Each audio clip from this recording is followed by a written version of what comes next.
இந்தியாவில் வேகமாக வளர்ந்து வரும் பகுதிகளில் முதன்மையான இடத்தை வகிக்கும் மாவட்டம்.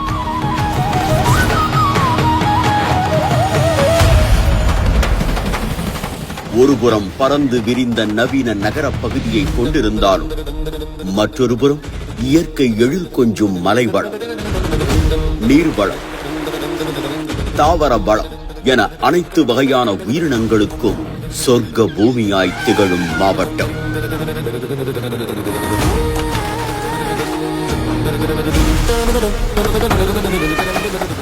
அறிவை வளர்க்கும் கல்வி, உயிரை காக்கும் உலகத்தரம் மிக்க மருத்துவம், பண்பாட்டு சிறப்பு மிக்க கலைகள் மற்றும் மேம்படுத்தும் கலாச்சாரம், நகரத்தை இணைக்கும் அதிநவீன போக்குவரத்து, உழைப்பை முன்னேற்றமாக மாற்றும் தொழில்துறை வளர்ச்சி, கலைநயமிக்க பாரம்பரிய நகைகள், அறுசுவை பாரம்பரிய உணவுகள், கண்கவரும் பொழுதுபோக்கு தளங்கள்,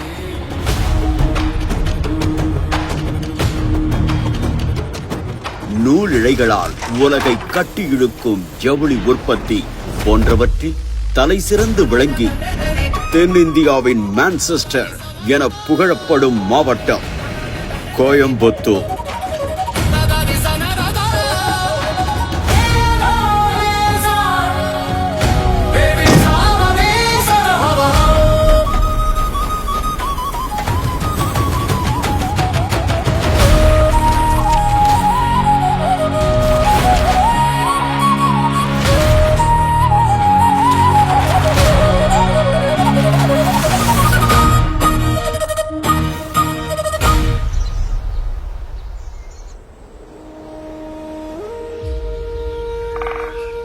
கோவை நகரம் நம் எல்லோரும் விரும்புவதற்கு காரணம் இங்க இருக்கக்கூடிய கிளைமேட், இங்க கிடைக்கக்கூடிய தண்ணி.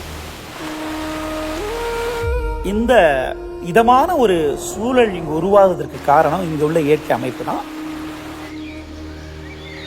தென்னிந்தியாவை பொறுத்தவரை இந்த மேற்கு தொடர்ச்சி மலை என்பது ஒரு உயிரியல் ஆவண காப்பகம் என்று கூறலாம்.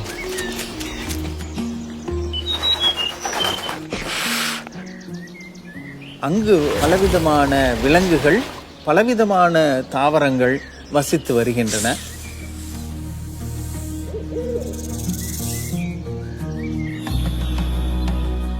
மேற்கு தொடர்ச்சி மலை உலகில் உள்ள 8 அரிதிலும் அரிதான உயிர் சூழல் வளமிக்க இடங்களில் உண்டு. UNESCO the world heritage site, உலக பாரம்பரிய இடமாக மேற்கு தொடர்ச்சி மலையை அறிவித்தது. அவற்றில் 2 இடங்கள் கோவை மாவட்டத்தில் உள்ளன. ஒன்று டாப்ஸ்லிப் அருகே இருக்கக்கூடிய கரியஞ்சோலை வனப்பகுதியும், இன்னொன்று கிராசில்ஸ் என்று சொல்லக்கூடிய அக்காமலை புல்வெளியும் பாரம்பரிய இடமாக அறிவிக்கப்படும். அக்காமலை புல்வெளிகள் என்பது உலகில் அதிக எண்ணிக்கையில் ஒரு வாழ்விடத்தில் வரையாடுகள் வாழக்கூடிய ஒரு இடமாக அது இருக்கிறது. சிறப்பு என்னன்னா, அங்கு அரிய வகையான பால்சம், அரிய வகையான ஆர்கிட்ஸ் இவையெல்லாம் அங்கே காணப்படுகிறது. அதே போல் மேற்கு தொடர்ச்சி மலையில் ஆனைமலை, யானைகளுடைய பெரிய வாழ்விடம், அதனாலதான் அந்த பேர் ஒம்பர்காடுன்னு அது பேர்லாம் உண்டு. அது உலக புகழ்பெற்ற ஒரு இயற்கை வாழ்விடம். 2007ஆம் ஆண்டு அது ஆனைமலை புலிகள் காப்பகமாக அறிவிக்கப்பட்டிருக்கிறது. மிக அரிய உயிரினங்களுடைய வாழ்விடமாக ஆனைமலை இருக்கிறது. 4 வகையான மான்கள் உண்டு. சிங்கவால் குரங்கி என்று சொல்லக்கூடிய லயன் டெயில் மெக்காக், இந்த குரங்கினம் அது மேற்கு தொடர்ச்சி மலை தவிர உலகத்தில் வேற எங்கும் கிடையாது. அதனுடைய மிகப்பெரிய வாழ்விடமாக ஆனைமலை இருக்கிறது. 4 வகையான இருவாச்சி பறவைகள் உண்டு, ஹார்ன்பில் என்று சொல்லுவோம். 4 வகை இருவாச்சி பறவைகளும் கோவை வனக்கோட்டத்திலும் ஆனைமலையிலும் இருக்கின்றன.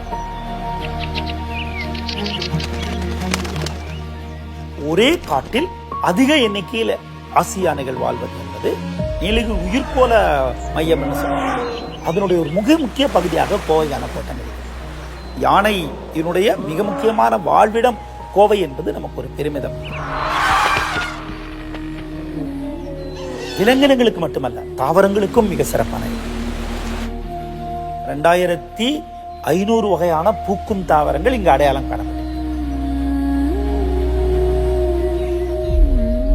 இந்த மேற்கு தொடர்ச்சி மலைகளில் பலவிதமான பழங்குடி மக்கள் வசித்திருந்திருக்கிறார்கள். அந்த காலத்திலிருந்தே, குறிப்பாக நுண்கற் காலத்திலிருந்தே அவர்கள் காடுகளில் தங்கி வசித்திருந்திருக்கிறார்கள்.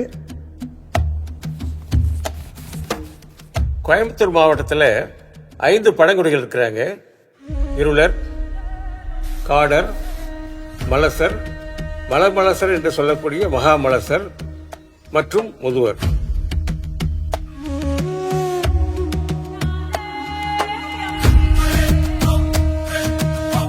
முதல்ல சொல்லக்கூடிய பழங்குடிகள் இருளர். இந்த இருளர்கள் கோயம்புத்தூர் நகரத்தை உருவாக்கிய மக்கள். இருளர் தலைவன் கோவன் பேரு. அவன் கோவன் உருவாக்கிய புதிய ஊர் கோவன் புத்தூர், கோவம்புத்தூர் ஆகி கோயம்புத்தூர்னு ஆகியிருக்குது. அவங்களுடைய முதன்மையான தெய்வம் கோணை அம்மன் என்பதாகும்.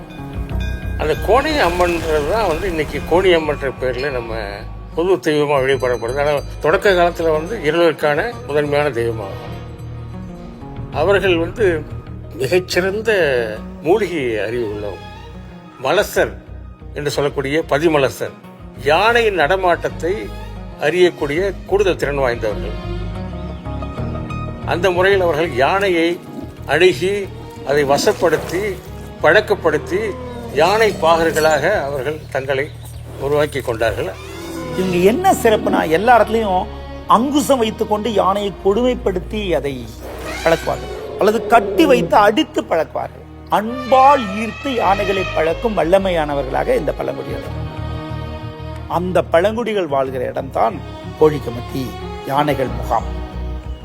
இந்த மேற்கு தொடர்ச்சி மலை கோவையினுடைய சுற்றுலாவிற்கும் பெரும் பங்களிப்பை தருகிறது. உலக புகழ்பெற்ற காணியூர் சுற்றுலா தலமாக டாப் ஸ்லிப் இருக்கிறது.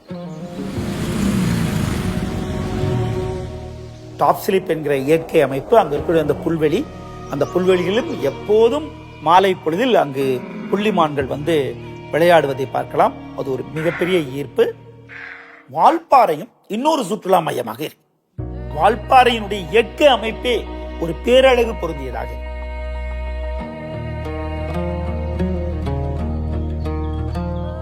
மழை காலத்துல பாத்தீங்கன்னா சாலையோரமே அருவிகள் கொண்டது. இந்த பேரழகை பார்க்கிற ஒரு இடமாக வால்பாறை. சின்ன சின்ன அருவிகள் இல்லாமல் பெரிய அருவிகள். இப்ப வால்பாறை போற வழியிலேயே கவி அருவி என்று சொல்லக்கூடிய குரங்கருவி, அது மக்கள் கூட்டமாக போறோம் குளிக்கக்கூடிய இடமாக அனுமதிக்கப்படுகிறது. அந்த அருவி ஒரு நமக்கு இருக்கிற கோவையினுடைய பெருமிதமான ஒரு சுற்றுலா தலங்கள்ல ஒன்றாக அது இருக்குது. அதே போல சின்ன கல்லார் குளிக்க அனுமதிக்கப்படுவதில்லை இப்போது, ஆனால் பார்க்க சிறப்பான ஒரு இடம். அதே போல் வால்பாறையிலிருந்து இயற்கை அழகு பொருந்திய இடங்களாக இந்த நல்லமுடி மலை உச்சி இருக்கு. மழை காலத்தில் அங்க போய் பார்த்தோம்னா ஏறக்குறைய ஒரு 15-20 அருவிகள் அங்கங்கே கொட்டிக்கிட்டு கண்ணுக்கு விருந்து கொடுக்கக்கூடிய ஒரு இடமாக அந்த நல்லமுடி காட்சி முனை இருக்கு. கோவை வனக்கோட்டத்தில் தமிழ்நாட்டின் ஒரு முன்மாதிரி இயற்கை சுற்றுலா மையமாக பரளிக்காடு இருக்கு. அது பழங்குடிகளால் நடத்தப்பட்டது. நம்மளை போனோன்னா ரொம்ப இன்முகத்தோடு வரவேற்று ஒரு தேநீர் கொடுத்து அவர்கள் அந்த பரிசலில், அந்த பில்லூர் அணையில் பரிசலில் கூட்டி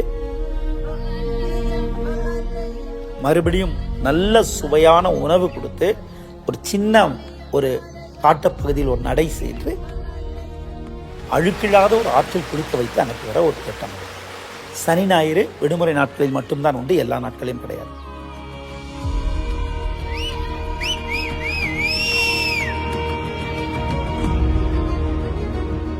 கோயம்புத்தூருடைய இன்னொரு முக்கியமான சுற்றுலா தலமாக கோவை குற்றாலம் இருக்கிறது. அந்த கோவை குற்றாலம் என்பது எப்போதும் வற்றாத ஒரு அருவி. 5 மாதங்கள் மழை இல்லாத காலத்தில் தண்ணி வரும். ஏன்னா மேலே இருக்கிற இயற்கை அமைப்பு. சுற்றுலாவுடைய பெரிய கிரேட் அட்ராக்ஷன் வந்து ஊட்டிக்கும் மேட்டுப்பாளையத்துக்கும் இடையில் உள்ள நீலகிரி ரயில்.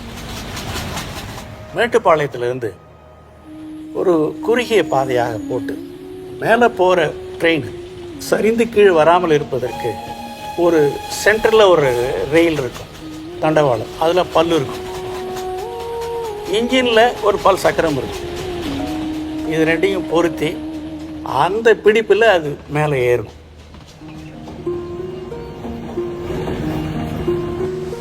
ரிட் சிஸ்டம், இந்த சிஸ்டத்தை சுவிட்சர்லாந்துலேருந்து இங்கே கொண்டு வந்து கல்லாருக்கும் குன்னூருக்கும் இடையில் அது அமைத்தார்கள். பெரிய அதிசயம். இயற்கை எழில் கொஞ்சும் பள்ளத்தாக்குகள், வனங்கள், நீர்வீழ்ச்சிகள், இதையெல்லாம் ஒரு தொடுகிற தூரத்தில் இருந்து பார்க்கக்கூடியது இந்த ரயில் பயணம்.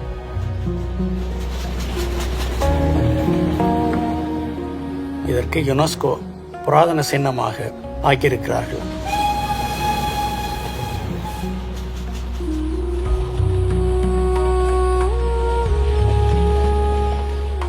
கோயம்புத்தூரை பொறுத்தளவு நமது ஊர் நொய்யல் நதிக்கரை நாகரிகத்திற்கு சொந்தமான ஊர். நொய்யல் ஆறு இப்போதல்ல, ஏறக்குறைய 100 ஆண்டுகளுக்கு முன்பாகவே அது நம்முடைய குடிநீர் தேவைக்கு போதாமையில் இருந்தது. அதற்கு பிறகு இந்த கோவையை வாழ வைத்துக் கொண்டிருப்பது சிறுவாணி தண்ணீரும் அத்திக்கடவு தண்ணீரும் தான். கோவை நகரம் கடுமையான தண்ணீர் பிரச்சனையில் இருந்தது. அந்த தண்ணீர் பிரச்சனையை போக்குவதற்காக 1889 இங்க இருக்கக்கூடிய நரசிம்மலு நாயுடு என்பவர் அங்க நகரமன்றத்தில் சார்பாக மலைக்கு அந்த பக்கம் தண்ணீர் இட்டு அது கொண்டு வர வேண்டும் என்று முயற்சித்தார். அது அந்த முத்திக்குளம் அருவியிலிருந்து கொண்டு வர வேண்டும் எடுத்தார். முயற்சி தொடங்கப்பட்டது, நடக்கவில்லை. தொடர்ந்து அதற்கான முயற்சி நடந்து 1929 ஆண்டு அன்றைய நகர்மன்ற தலைவராக இருந்த ரத்தன சபாபதி அவருடைய பெரும் முயற்சியால் 1929 ஆண்டு கோயம்புத்தூருக்கு சிறுவாணி தண்ணி. சிறுவாணி தண்ணி வந்த ஒண்ணுதான் கோயம்புத்தூருடைய வரலாறை மாறி போனது.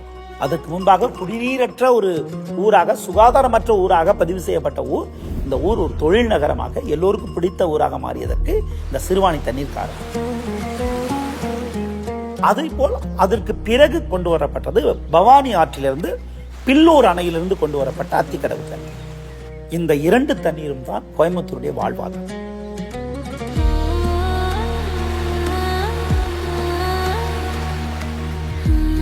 பாலக்காட்டு கணவாய் தாண்டி பொள்ளாச்சி பகுதியினுடைய மிகப்பெரிய குடிநீர் ஆதாரமாக பரம்பிக்குளம் ஆழியார் திட்டம் இருக்கிறது.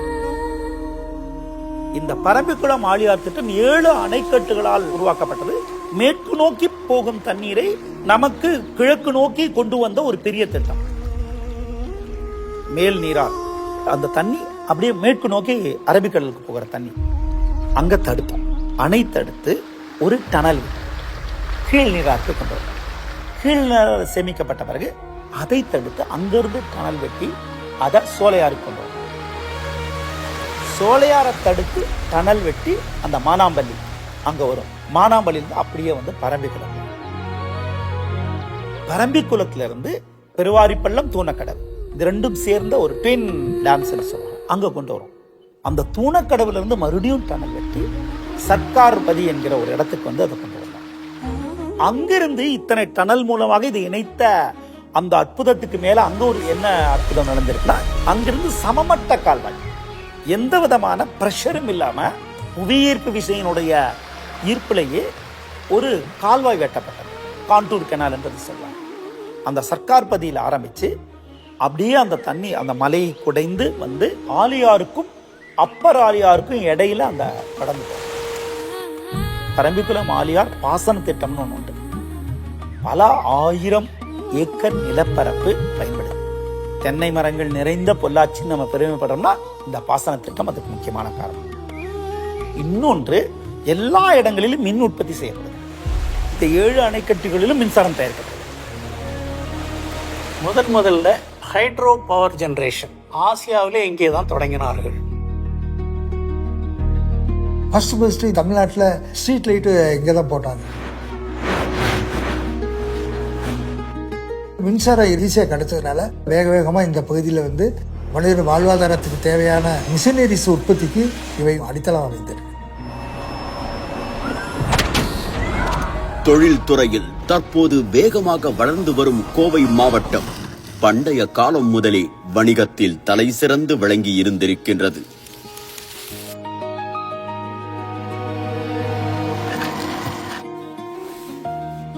தென்னிந்திய பகுதியை கேரள கடற்கரையோடு இணைக்கும் பாதையாக கோவையில் இருக்கும் பாலக்காடு கணவாய் திகழ்வதால் சங்க காலம் முதலே ஏராளமான வணிக பெருவழிகளை இணைக்கும் முக்கிய பகுதியாக கோவை திகழ்ந்திருக்கிறது. இன்னைக்கு நம்ம ஹைவேன்னு சொல்றோம் இல்ல, அதுதான் பெருவழி. அந்த பெருவழிகள் இருந்ததுனால வளர்ச்சி. நீங்க ஊருக்கு வெளியில போற 6 வழிகள் இருக்குது. இந்த 6-7 ரோடு நீங்க பாத்தீங்கன்னா எல்லா ரோட்லயும் டெவலப்மெண்ட்ஸ். கோயம்புத்தூர் பகுதி தென்னிந்தியாவின் மான்செஸ்டர் என்று அழைக்கப்படுகின்றது. இதற்கு முக்கியமான காரணம் அதன் துணி உற்பத்தியாகும். பலவிதமான அந்த பருத்தி துணிகள் இங்கு உற்பத்தி செய்யப்பட்டன. அதுக்கு என்ன காரணம்? 2. ஒன்று அந்த நூல் அதிகமாக முறுக்கு இல்லாத நூல். இந்த முறுக்கு இல்லாத நூலை வச்சு நாம் ஆடை செய்யணும்னாக்கா காட்டில் ஈரப்பதம் இருக்கணும். பாலக்காடு கணவாய் வழியாக கிட்டத்தட்ட 9 மாதம் அந்த ஈரக்காற்று வந்து கொண்டே இருக்கு. அதனால் பின்னல் ஆடைக்கு பயன்படுத்துகின்ற நூலை அறுந்து போகாமல் பார்த்துக்கணும். எஸ்பி நரசிம்ம நாயுடுன்னு அவர் ராஜாராம் மோகன் ராய் ஆஃப் த சவுத்துன்னு சொல்லுவாங்க. அவர் பாம்பே போறாரு. பாம்பே போய் அவர் பார்த்துட்டு, பாம்பேல டெக்ஸ்டைல் இண்டஸ்ட்ரி இருக்கு, மில்லெல்லாம் இருக்குது, நம்ம கிளைமேட்டுக்கு இங்கே ஒரு மில்லை போடலாமேன்னு நினைக்கிறாரு. 1888 Coimbatore spinning and weaving company limited, அதுக்கு பேர் ஸ்டேன்ஸ் மில்லுன்னு சொல்லுவாங்க, மேம்பாலத்துக்கிட்ட. ரோடு பேரு மில் ரோடு. சார் ராபர்ட் ஸ்டேன்ஸை வச்சு அந்த மில்லை தொடங்குறாரு அவர் தோட்டத்தில். அதுதான் first modern spinning mill.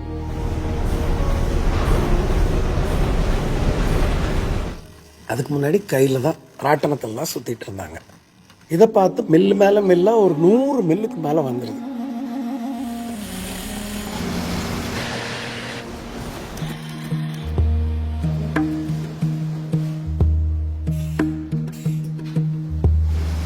So இந்த மில்லை வைத்து கொண்டு பிறகு பவுண்ட்ரி வந்தது. முதலாக இங்கே தான் பவுண்ட்ரி நிறைய வந்தது.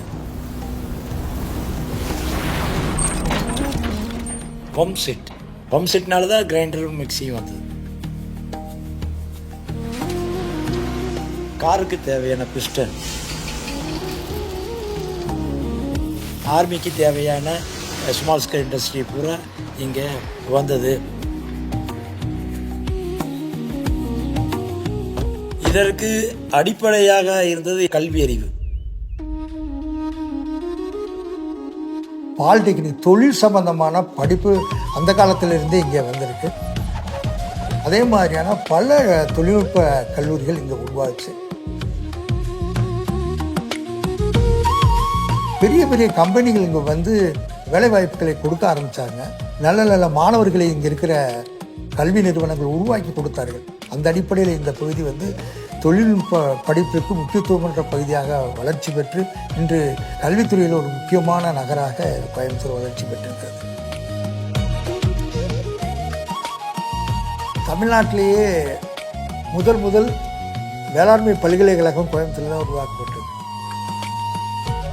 இந்த கோ என்று வகை வர்ற எல்லா பயிர்களும் இந்த வேளாண்மை பல்கலைக்கழகத்தில் கண்டுபிடிக்கப்பட்டது தான்.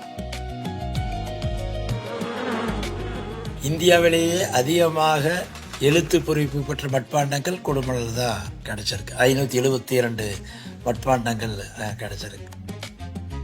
சங்ககாலம் தொற்று இன்று வரை இந்த பகுதி மக்களுக்கு கல்வி என்பது ஒரு மிக முக்கியமான பொருளை ஈற்றுகிற ஆயுதமாக விளங்குகிறது.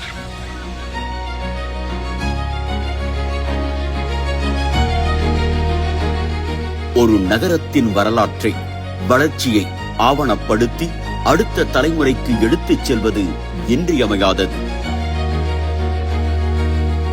பல்வேறு அருங்காட்சியகங்கள் மூலம் அதை சிறப்புற செயலாற்றி வருகிறது இந்த மாவட்டம்.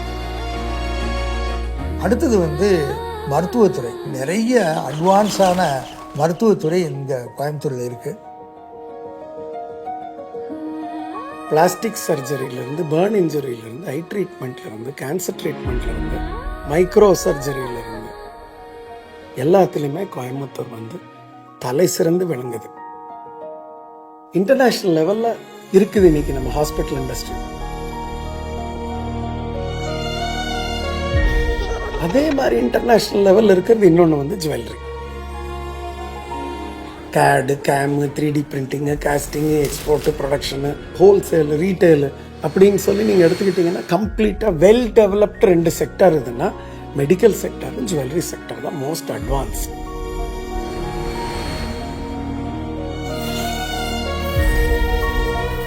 இந்த பகுதியில் வந்து மாட்டு சந்தைகள் வந்து பெரிய ஃபேமஸ்ஸு. சந்தைகள்லாம் மற்ற பகுதியில் காலையில் ஆரம்பித்து மத்தியானம் முடிச்சுருவாங்க. இங்கே சந்தைகள் இப்போ 1 வாரம் 10 நாள்லாம் நடக்கிற சந்தைகள்லாம் பார்க்கலாம். பெரிய பெரிய சந்தைகளை இப்போதும் நடந்து கொண்டிருக்கிறார்.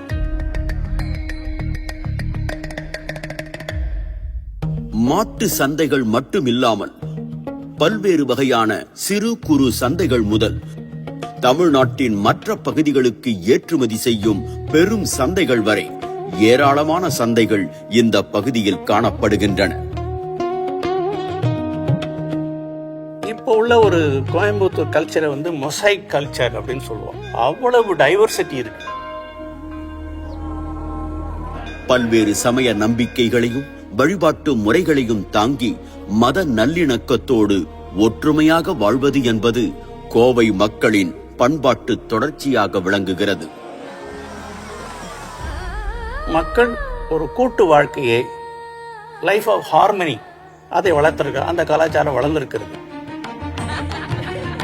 கோவை மக்களின் கலாச்சார கூறுகளும் மற்றும் ஒரு முக்கிய அங்கமாக பல்வேறு விதமான பண்பாட்டு கலைகள் வரலாற்று காலம் தொட்டே தழைத்தோங்கி செழித்து வந்திருக்கின்றன.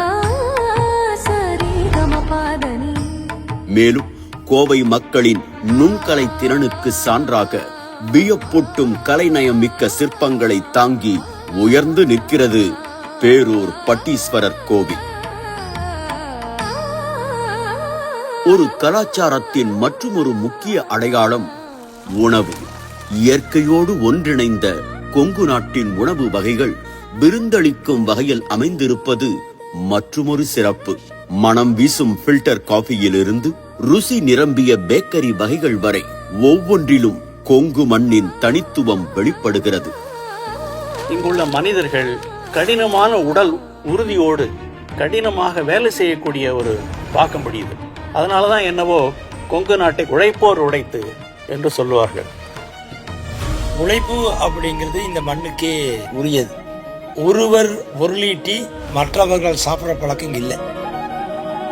4 பேரும் போவாங்க, 4 பேருமே அவர்கள் பொருளீட்டி அவங்க செலவு பண்ணுவாங்க. இந்த செழுமைக்கு அது ஒரு காரணம்.